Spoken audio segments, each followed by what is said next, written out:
I'm told that the best podcasts are true crime podcasts, so this is my true crime episode. David Mittelman is the founder of Othram, a company that has completely reinvented how to evaluate DNA. They are solving cold cases left and right, identifying unidentified victims, and catching criminals that have been getting away with their crimes, sometimes for decades. His stories are absolutely riveting. I now know why true crime podcasts are the most popular. This is A Bit of Optimism. David, thanks so much for taking the time. I really appreciate it. Just so people know what you do, can you share a cold case that your team has cracked so that we really get a sense of how special your work is? I'll tell you one story that comes to mind. There was a girl, she was a 17-year-old high school cheerleader. Her name was Carla Walker. This was 1974, and she was coming back from a Valentine's Day dance in February. And she was going to high school in Fort Worth, Texas. And she leaves the dance with her boyfriend in his vehicle. They end up parking behind a bowling alley, doing what high school kids do. And then out of the blue, according to the boyfriend, some guy just comes out of the darkness, pulls open the door, yanks her out of the car, and that's it. He never sees her again. At the time, it was such a wild story. It's like, who is this guy? He didn't know who it was. Just randomly out of the blue comes out and grabs the girl and runs. And she was found, unfortunately, brutally beaten, raped, and murdered not long after, just a few days after, in a culvert. And the law enforcement in the area worked the case to the best they could. Looked at lots of folks, talked to everyone, obviously her school friends, known associates, everybody, and the case just didn't go anywhere. They couldn't figure out who it was, and so this case ended up sitting ultimately for 46 years until we got involved. And through the course of the investigation, the CODIS system, which is our national system run by the FBI to catalog DNA profiles from crimes, that kind of came into prominence in the mid 90s. And in the early 2000s, they started looking at a whole lot of cases in new ways and going back to see if they could develop these DNA profiles timed to people. And so they continued to work this case. It wasn't just sitting, they worked the case continuously. Right before we got involved, there's a guy, Paul Holes, and he was an investigator in California. He helped track down the Golden State Killer using some of these newer DNA techniques. And he was doing a TV show for NBC, and it was called The DNA of Murder. And he was profiling 10 cases that are these really kind of bizarre cold cases that never got solved, going back to revisit them to see if there was insight he could glean from the investigation and if ultimately DNA testing or something could help. And one of those cases, it was this case of Carla Walker, and they actually found a DNA profile that was from the crime scene in which Carla Walker was murdered.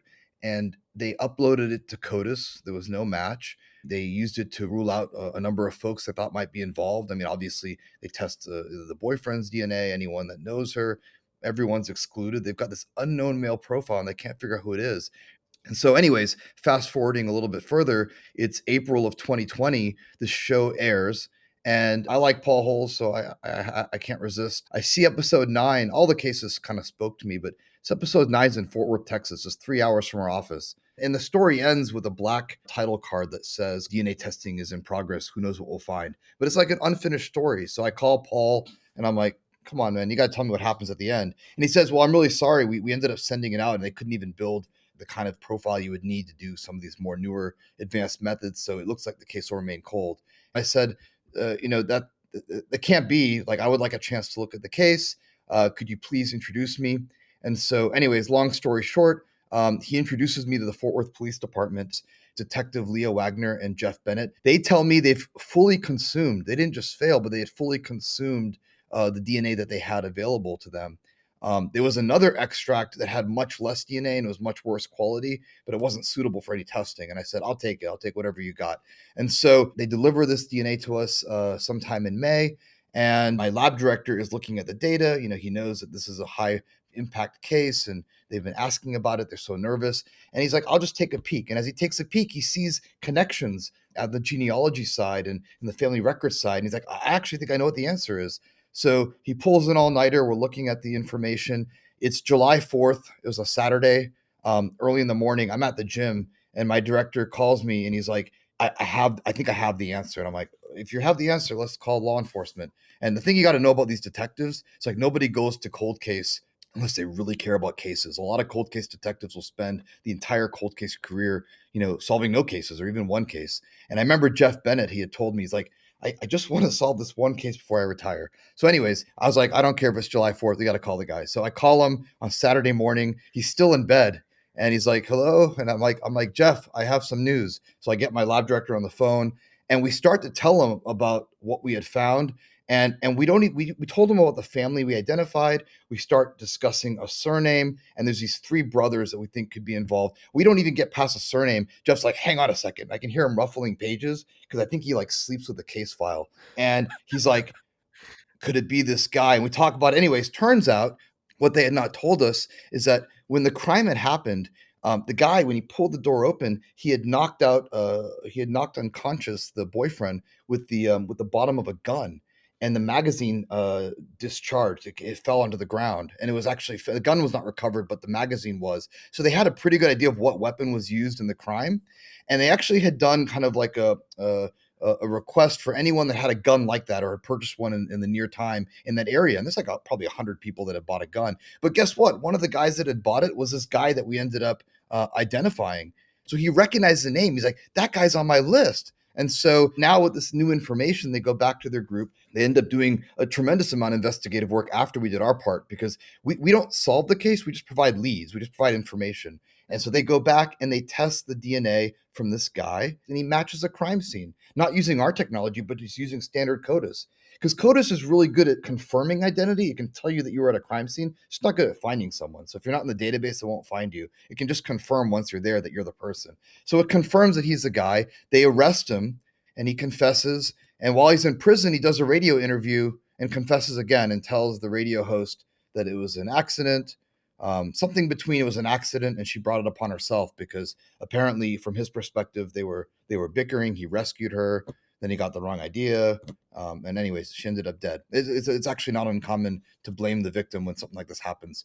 And then out of the blue, because the case has to have one more twist ending, he unconfesses and he says his confession was coerced. So it's a whole nother year until the fall of 2021 when we go to trial. Ultimately, he decides to once again confess. And so the case is closed. He's convicted and he's in prison now. So you have this event that happened in 1974, 46 years elapse. 2020, they come to Othram. We get him the leads they need. He's identified by the end of the year. And then in 2021, he's convicted. And so the punchline of the story is that going forward, it is unnecessary for people to wait 46 years to identify the suspect in a crime or to identify someone. There's a lot of unidentified persons, people that have died, some of them the victims of crimes. And it's like, how do you solve a crime if you don't even know who the victim is? And so these people remain unidentified forever, for decades. Yeah. And that doesn't have to happen anymore. The guy who was the brother of Carla Walker, his name is Jim. He's a wonderful fellow. He dedicated his life to this case. He's the one that made so much noise about the case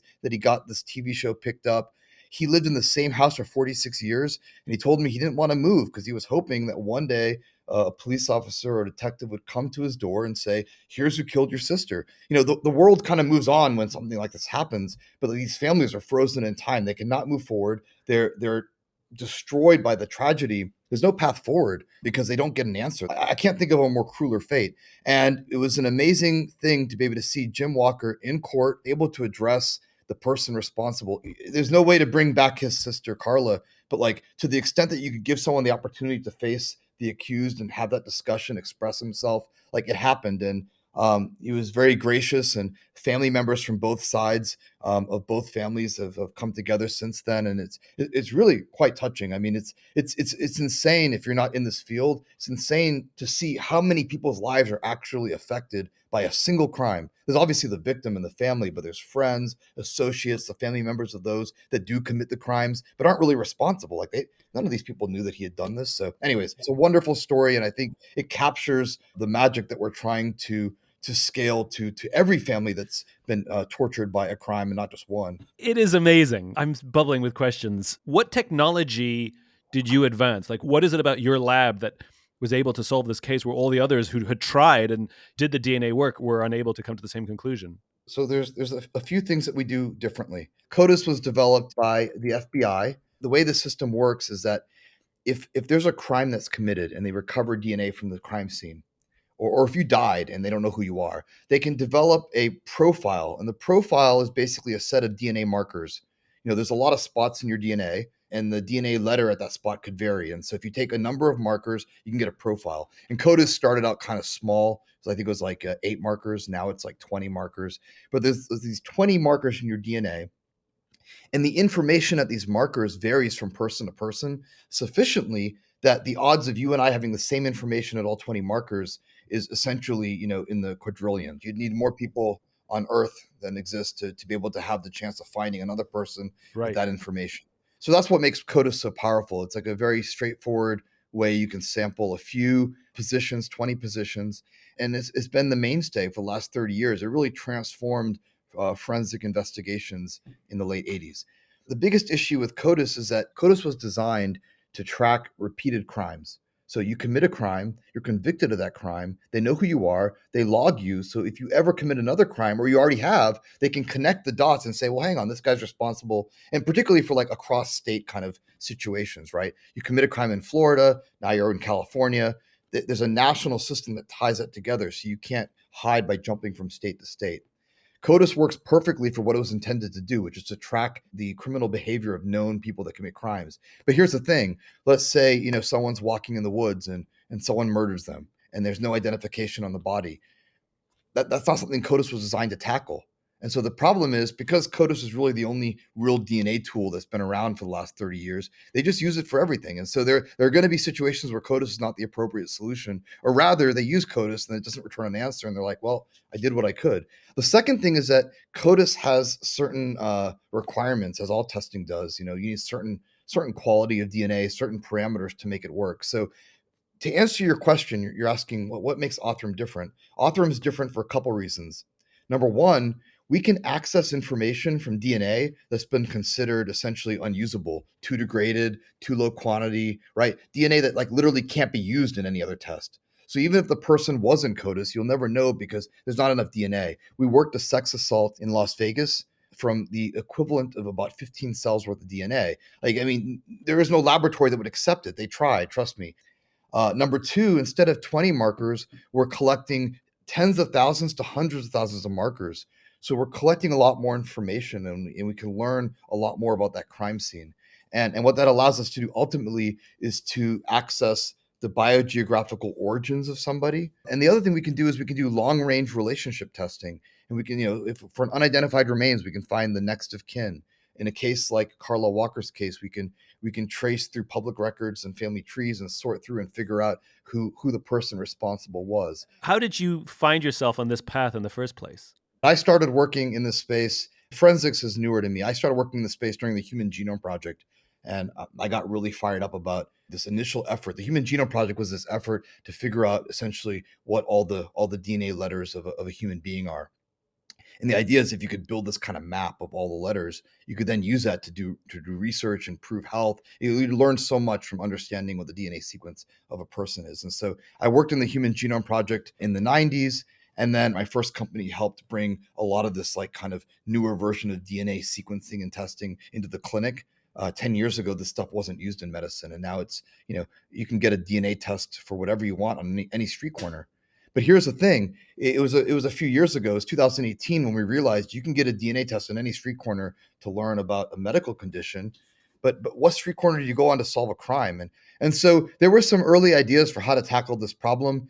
I proposed some ideas. I actually proposed some ideas to some folks in the government to see if we can get funding. And they were like, "It sounds great. How much does it cost?" And I was like, "Should be no more than like $20,000 or $30,000 a case." And they started laughing at me, and they're like, "That's ridiculous." So what happened is, over the last 10 years, I kind of just doubled down on diagnostics and developing technology. And what's happened is the cost of doing a lot of this testing, just like computers, cost goes down, power goes up. It's not just me, by the way. It's a team of 25 folks. And so we all have tackled different aspects of this problem from a medical and research perspective. And we're like, how cool would it be if we can make the world a better place with a different use of DNA testing, basically? And ended up being a lot harder than we thought it would be. But it's been really exciting because for any one case, that you provide even the smallest amount of value for. There are so many people that benefit on the other end of it. And Yeah. so it's just exhilarating, and it's why we get up in the morning. I mean, it's super exciting to be able to come and do that, right? We worked a case in Canada. This was a case, the guy was found in a septic tank after he was brutally murdered. And for 40 years, they couldn't figure out who he was. And they actually said he's never going to be identified. They spent $1 million Canadian on this case, like $1 million Canadian. And we solved the case for around 5,000 US. You can imagine the skeletal remains of this person were not in pristine shape, sitting in a septic tank and everything else that had happened to it. And we took these human remains and we were able to get usable DNA. We were able to build a profile. We were able to find a next of kin. Turns out he had a living sister. We eventually tracked her down. Case solved. After Amazing. and I'm telling you, they've done so much work, dental analysis, facial reconstructions. Like, who is this guy? They were like he's probably not even Canadian. Maybe he was passing through. Like, I mean, it's a weird case, right? Like, no one knows who he is, so they just figured he couldn't have been from the area, but he was. He was there, and he had a name, and he was waiting to be identified. By the way, one more thing, and sorry, Please. I'm a little passionate about this, but in Las Vegas, where I told you we were working a number of crimes, we identified a man that's never been accused of any crime, that had actually been the rapist and murderer of this girl. And as soon as we did that, they went back and were able to match his profile and CODIS to a few other crimes that we have nothing to do with. So that's another thing you should be aware of. Is like when you're working a crime, sometimes you pay one time for one case, but you actually solve a handful of cases. They're now looking at him for as many as 5 other cases. But when I visited your website, I was astonished that it's not just police that can give you a lead. People can submit their leads to you directly. Can you help me find my lost sibling? I found that so astonishing that you put yourself out there, you put your lab out there to say, how can we help you, to all of these people who may have lost somebody, recently or a long time ago. I really love the engagement. We have to work for law enforcement. They're our customer, they're the custodians of the evidence, but it does not mean that we can't provide transparency to the crowd and to engage the crowd to help us. And, sometimes a crowd has suggestions for cases, sometimes they have tips, sometimes they want to share their DNA profile because it might be the stepping stone. They're not going to be closely related, but they could be distantly related and be the stepping stone to an identity. Sometimes they help us fund cases. We've literally crowdfunded cases for agencies that can't unlock federal funding yet or are still working through the grant process. And I got to tell you, like, what I love about those cases and what makes me most proud is you've probably never heard of most of those cases. Some of them are only a few years old, so they're not even cases that you're going to see they're never going to become cold cases. These cases get resolved now almost in real time. Like, that's the other thing to note is we do cold cases, we do a lot of contemporary cases too.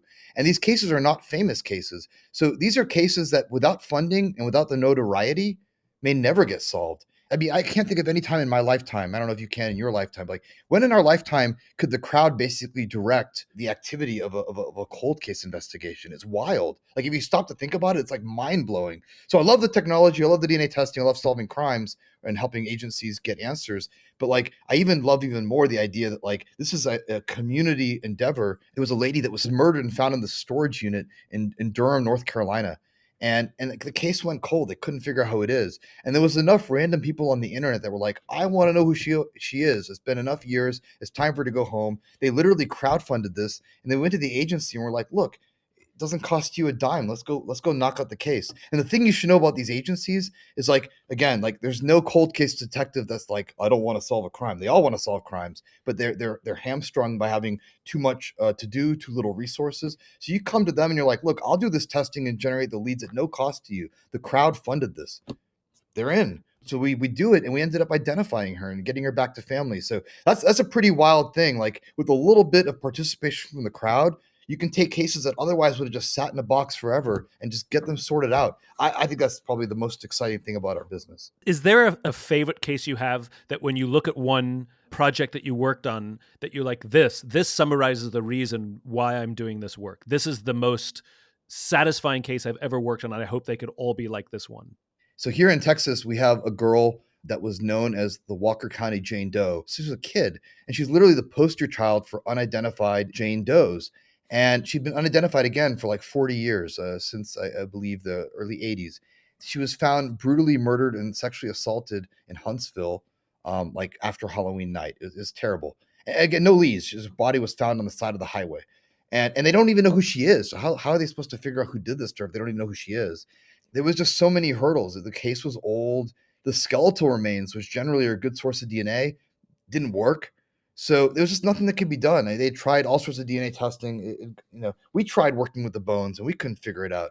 And we ended up, again, it's just like there's enough people that care. The National Center for Missing and Exploited Children, they're partners with us. So we start working with them. Other people are getting involved. Next thing you know it, we find out there was an autopsy. There was this like little piece of material that was preserved during the autopsy. They applied this process to preserve it. And preserving tissue during an autopsy is a great way to be able to look at the tissue later, but it destroys DNA. But it's all we have left. So we take it, we literally invent a new method. We had to develop a new method to be able to read this kind of like broken up DNA. And in the end, we're able to get just enough DNA to where we can read and build a profile. And the crazy thing is, it was very easy to find the relative once we had the profile. The challenge was that most of the evidence was just unusable. And it took such a tremendous team effort from so many different agencies and dedicated law enforcement, nonprofits, and others just to find the thing we needed. And then in the end, a name. I mean, I just love how every other agency, if you'd given them this DNA sample, this preserved piece of tissue, they'd say, yeah, it's unusable, sorry. And you guys invented an entirely new technology simply to read the DNA. It's like leave no case behind is kind of our motto. So every time we encounter something new, we try to develop, if we don't have methods to access it, because it essentially it builds up our toolkit. Because again, like I don't want to go solve like the 10 most exciting cases. I want to get every case solved. And so to do that, we really have to be sensitive to the fact that there are such a wide diversity of inputs. It's like trust me, every time I think I've seen everything that comes in from a crime scene, there's something else. So we once had to work on a piece of material. The agency called us. They're like, we have bloody gauze. I'm like, oh, it's great. Blood, no problem. Well, it comes to us. It's like bloody gauze from 40 years ago. So it's basically dust. And we're like, what do we do with this? And so you just never know what you're going to get. But What happened in that case? we were able to get DNA from it. So, Of course you by the were. way, our success rate, I'm not here to tell you our success rate is 100%, but we are very conservative. If we haven't done enough cases where we feel we've had similar types of DNA and good outcomes, we'll actually reject the case and put it in our backlog. And we've had cases that we've had to reject in 19 and 20 that we've then gone on to help law enforcement solve in 21. That case I told you in Vegas with the 15 cells worth of DNA, I would have never taken that case in 2020. But what's happened is we've just continuously used less and less DNA, and we worked enough cases with low DNA. I tell them, like, look, this is risky. It's a lower amount of DNA than anyone's used, but it's a calculated risk because we've done other things that are similar. So yeah, I mean, we're very conservative. We're in no rush, but at the same time, we don't want to leave any case behind, right? So we either try to develop a method or it just goes on our backlog, on our waiting list until we feel like we can take a calculated risk to do it right. So you said policing agencies usually come to you as a last resort. Shouldn't they come to you first? I don't want to be pushy. They don't have to come to us first, but I'd love to be like the second or third call instead of the 50th call. So, because the problem is when you're the 50th call, you usually have no DNA left or it's in very bad shape. I got to tell you another quick story if you want to hear it. There's a number of cases where they'll have skeletal remains and they hire an anthropologist to do like analysis of the bones. And they can look at the bones and the markers on the skull and other parts of the skeleton and they can tell you this is a man, this is a woman. They try to guess, is this a person who's white? Is this a person who's Asian? Could this be a person that's African, right? They do the best they can do, but especially like with partial skeletons, they're really imprecise. So we had a case actually like a week ago out of Michigan. In the report, it's like this body was hit by a car, dropped out of a high altitude, or like, this person was beaten to death. It was a terrible condition of these remains. And when they did the assessment of ancestry, they had a whole bunch of guesses. He might be black, he might be white, he might be biracial. It could be a whole bunch of things, right?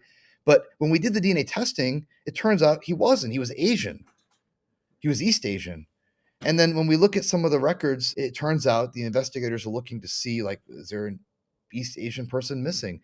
And there's a guy who was a grad student in Michigan who had told his wife he's going to end his life. Grad school was a pain, and he didn't want to, he was under too much pressure. And he jumped out of an airplane, allegedly, is the story. And they found the plane crashed in Canada, but there was no body.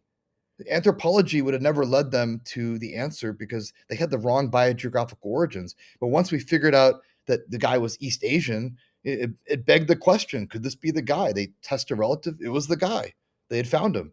What are the implications of this technology outside of the work that you're already doing? Like flash forward a decade or two, what kind of things will this open the door to, do you think? I think we're going to drive repeat crime probably to extinction. I think if you leave DNA somewhere, you're going to get caught and you're probably not going to rape or murder another person.